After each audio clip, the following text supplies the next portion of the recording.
Good morning.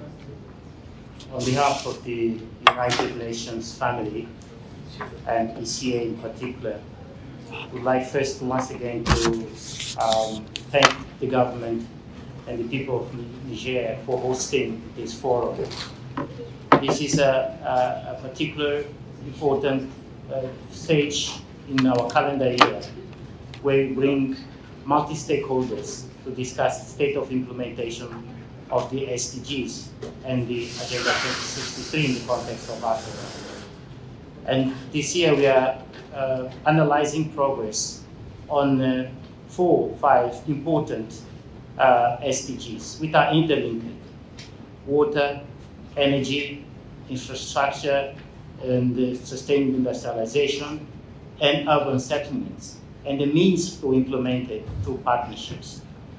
We couldn't have chosen a better place to have this discussion, the Sahel, Niger, where the government and the people are trying to break new grounds on how to achieve sustained development, notwithstanding the multiple challenges that confront this region and the rest of the world. The multi-crisis, the poly-crisis, the thermal crisis, we have all sorts of objectives to define the moment that we are living, that are, of course, a continuation of the crisis that we've suffered because of COVID, that were, of course, amplified by the Ukraine war crisis, and that have become permanent because of climate change. So we need to break new ground, we need to find new solutions. And in this forum here today and a couple of days further until the 2nd of March, we have to find those innovative solutions, the transformational initiatives that can give hope to our people that indeed we can claim Agenda 2030 and Agenda 2063. So we have before us, of course, the chair of the outgoing bureau, our host, and our champion, the Deputy Secretary General, that will provide insights on how we can achieve this. Implementation matters. And we've heard from His Excellency, the President of the Republic, that this has to be done in the collective that involves stakeholders both at all levels, global, regional, and national level. So without further ado, I would like to invite the outgoing chair to offer her views about this particular forum and how we should move forward. Thank you very much. Merci, Monsieur Antonio. Je voudrais tout d'abord souligner l'importance des bureaux qui sont élus pour donner suite entre deux forums aux actions de sensibilisation. Et de ce fait, je voudrais ici, en qualité de membre du bureau sortant du 8e forum qui a eu lieu à Kigali, de souligner ici les actions que nous avons eu l'opportunité d'échanger et que le bureau a menées au niveau des instances internationales sur le continent et dans le cadre des activités de la CEA pour maintenir ce que je dirais la flamme allumée entre deux forums avec une grande capacité de sensibilisation des partenaires, des politiciens, et aussi pour souligner ici que l'accélérateur principal pour l'accomplissement des objectifs de développement rural passe par l'appropriation de ces objectifs intégrés dans nos plans de développement et dans nos budgets respectifs. Et je souligne ici une opération dans le cadre qui est en cours de la coalition pour la dette soutenable que les Nations Unies accompagnent et que la Commission économique pour l'Afrique aussi agilise, et qui va nous permettre, en réduisant la pression sur nos recettes fiscales, d'accélérer la mise en œuvre des programmes pour atteindre les objectifs de développement durable. Mesdames et messieurs, tout d'abord, le Niger est honoré pour avoir eu la confiance de la CEA ainsi que les autres pays africains pour abriter la 9e session du Forum africain sur le développement durable. Comme vous le savez, le FRAD 9 est institué, comme tous les autres d'ailleurs, pour faire le suivi, l'examen et aussi la stimulation, en tout cas, de toutes les actions qui rentrent dans le cadre de l'atteinte des objectifs de développement durable en lien avec le programme 2030 donc des Nations Unies et aussi avec l'agenda 2063 de l'Union africaine. Le président de la République, dans son mot d'ouverture, avait sollicité que ce forum soit un lieu où les échanges vont, in fine, contribuer à avoir des solutions durables, non seulement pour nos économies locales, mais aussi pour l'environnement, pour la protection de l'environnement, pour le secteur privé, pour le développement des emplois verts, etc., etc. Donc, je réitère en tout cas l'engagement du président de la République à appuyer ce forum-là pour que le forum, l'appel de Niamey soit un appel robuste en matière de solutions pour l'atteinte des objectifs de développement durable. Je vous remercie.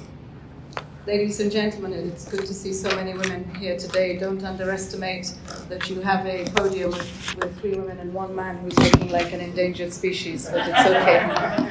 Thank you for giving us the opportunity to share why it is so important to have this regional forum, and happening at a time when we are halfway through the implementation of the 2030 agenda. We've not done well.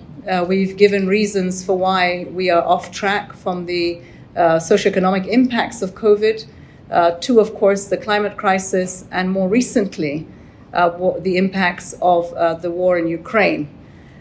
Of course, we were off track before all of this, and I think this is what we have to address, is sustainable development. At the heart of it is the economy. This is no longer an agenda where we speak to charity. It's about investing in people's futures, in economies, and ensuring that we are taking the climate into account. This forum happening in Niger is important for many reasons. On the indices, Niger is not so good, and yet we have made efforts for decades. Something is wrong with the way that we are tackling sustainable development. We must do it differently. You heard the president say we need new tools for a new era where existing frameworks no longer work. Not the international financing framework, not the measure of GDP. These are all issues that must be addressed. We believe that with the backdrop of conflict, and conflict that is taking place in many different ways, from criminality to the terrorism, to the cross-border conflicts that we see, this is the backdrop in which countries have to try to succeed with the goals. And being in Niger gives you an idea that you're not practicing or implementing development in a perfect situation. It is a situation where the reality of security, the reality of climate change, the reality of extreme poverties is here for us to have these discussions and to find the solutions. It is here that we will take with clarity what it is Africa's voice is saying to the Sustainable Development Goals Summit, because it will be Africa that will be at the center of these discussions, that region that is left furthest behind. We also talk about the small island developing states. Africa has small island developing states. And so here there is also an inclusion to that angle that we have to address. So we're very happy to be here, but it's a sobering time because things are not working for billions of people, and 1.3 billion of them is in Africa. So we look forward to hearing perhaps some of your reflections, questions to us to clarify the ambitions and the hopes for this forum. Thank you. My name is Sani Bafan. I'm the communication from this today. My question is based for the research agenda. At the heart of the achievement of the SDGs is the issue of finance, and also how Africa could achieve the transitional justice, because you're talking about so many elements. I'm keen to find out how to get the financing, and also I'm optimistic that countries will now take greater action than they have done before, given the challenges that we have.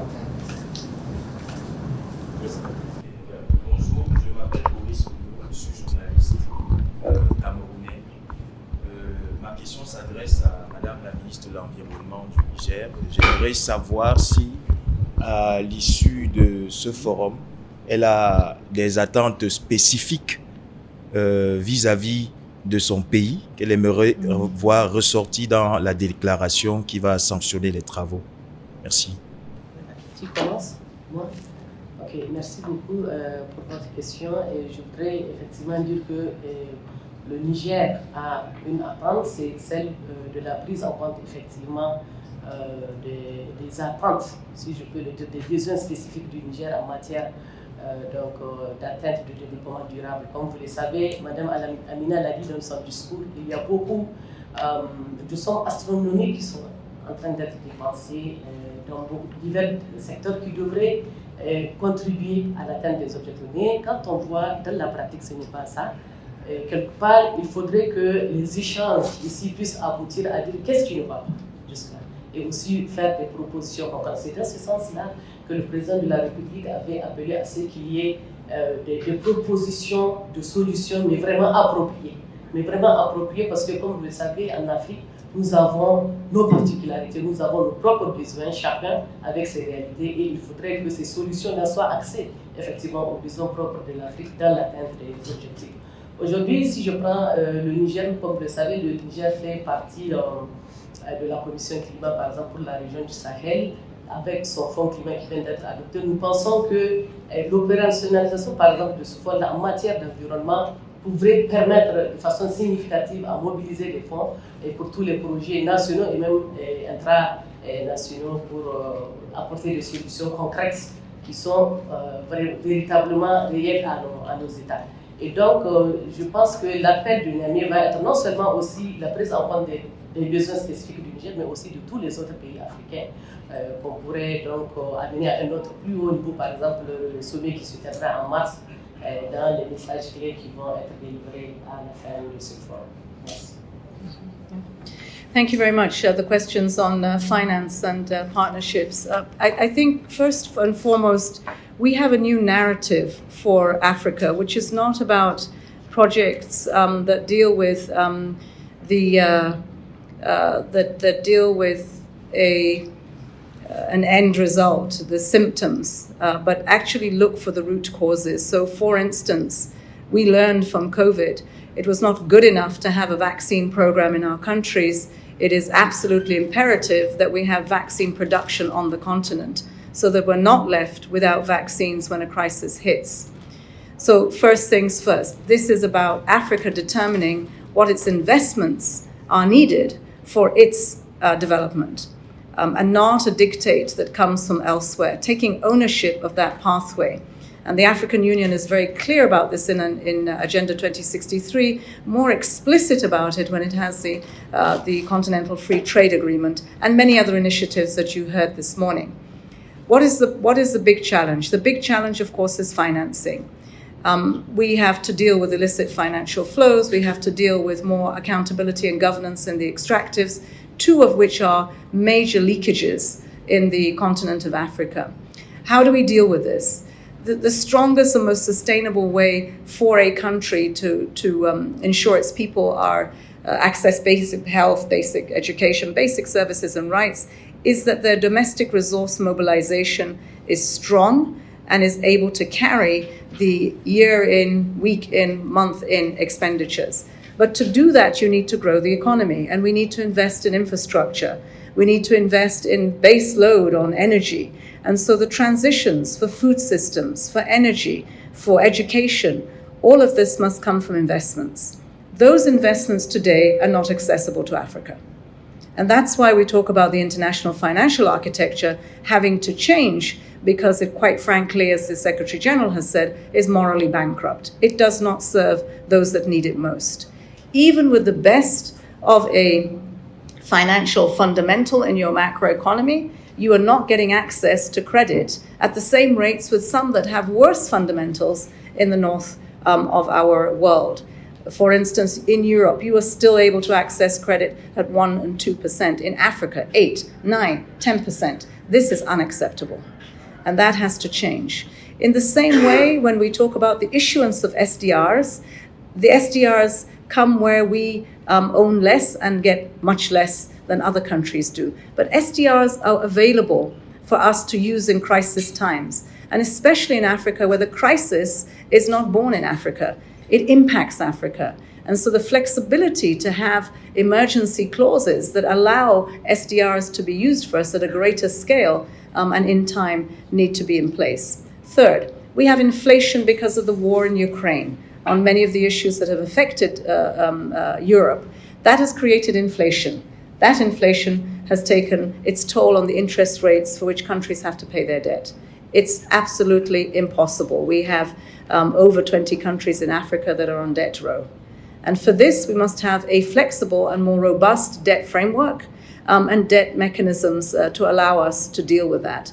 So these are some of the issues that we are bringing up at the G20 with the SDG stimulus, but also being very specific to what needs to change to allow those investments to happen for us in Africa.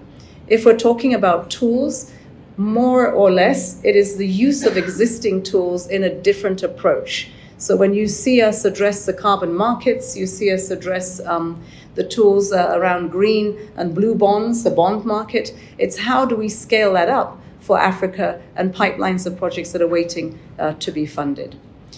Two questions from my sister there from Kenya. One of them, I think, probably the most important, Goal 17. And in Goal 17, we're addressing some of the finance issues, but Goal 17 also spoke to the means of implementation. The means of implementation is trade, is technology, is finance, and is the capacities of both our human resource and our institutions to deliver on the scale. So that's an important investment that must happen between Goal 17 and 16. We also need genuine partnerships. And genuine partnerships are just that. It's a handshake. It's no longer giving you a hand up. It's a handshake. It's a deal for you to benefit and for Africa to benefit. So that investments made, returns are there for our people and for the environment, but also for business. And the private sector and business works in bottom line. What we're saying is that you can make money in Africa, you can make it with people at the center and not off the back of people. And that requires a genuine partnership in going forward. Thank you. Thank you very much. Any other questions? Good morning. I'm Mayola from Zambia. I just wanted to find out, maybe you can elaborate more on the debt crisis, particularly facing countries like Zambia. Do you think they'll be able to attain their sustainable development goals? I'm a firm believer in ensuring that the commodity of hope in the UN doesn't die. If I start giving up before I get to the target date, then why do I set a date? So I believe that there is every country that can attain the SDGs.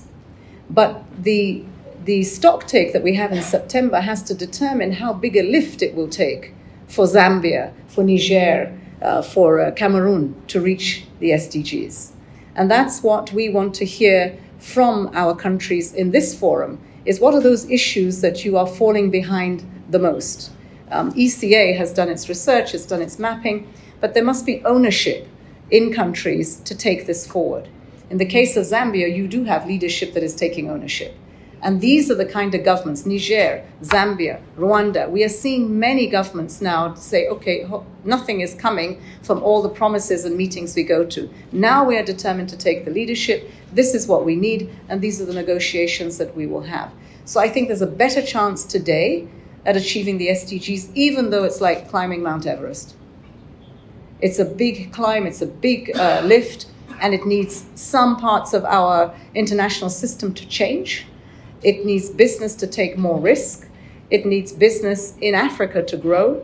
You will be surprised to know that we're seeing venture capital going up at 6% in Africa. It's going down in the rest of the world. So young people and entrepreneurs are working and are making a difference, but it's not being captured, it's not being communicated. And if it was, it would give people more interest in coming into Africa to say, what's happening? Something good is happening here, and it's not just the continent of conflict and risk and illicit flows. Thank you. My name is Teresa Konde with the News Agency of Nigeria. Why aren't you at the elections?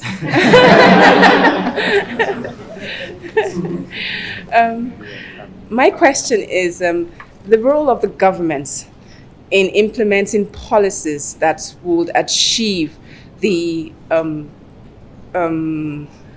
SDGs.